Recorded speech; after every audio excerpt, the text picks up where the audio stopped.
बघा, या वर्षी कोजागरी पौर्णिमा 6 ऑक्टोबर रोजी सोमवारी आलेली आहे। लक्ष्मी प्राप्तीसाठी अतिशय महत्त्वाचा हा दिवस असतो।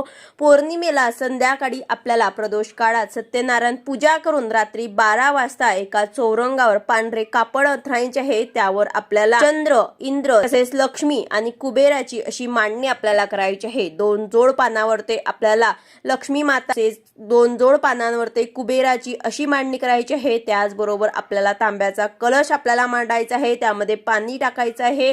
त्याचबरोबर गोल आपल्याला चंद्रासारखा तांदळाने किंवा गंधगोळीने आपल्याला गोल चंद्र काढायचा आहे आणि यांची आपल्याला पंचोपचारे पूजा करायची आहे। गाईच्या तुपाचा एक दिवा लावायचा आहे। पूजेची आपल्याला पंचोपचारे पूजा करून घ्यायची आहे। बाहेर चंद्रप्रकाशामध्ये दुधाचे भांडे ठेवायचे आहे। 12 ते 12:30 पर्यंत श्री सूक्त, व्यंकटेश स्तोत्र, श्री स्वामी समर्थ मंत्र, लक्ष्मी गायत्री मंत्र, विष्णू गायत्री मंत्र, कुबेर मंत्र एक माळ आपल्याला जप करायची। सेवा झाल्यानंतर 12:39 मिनिटांनी आपल्याला दुधा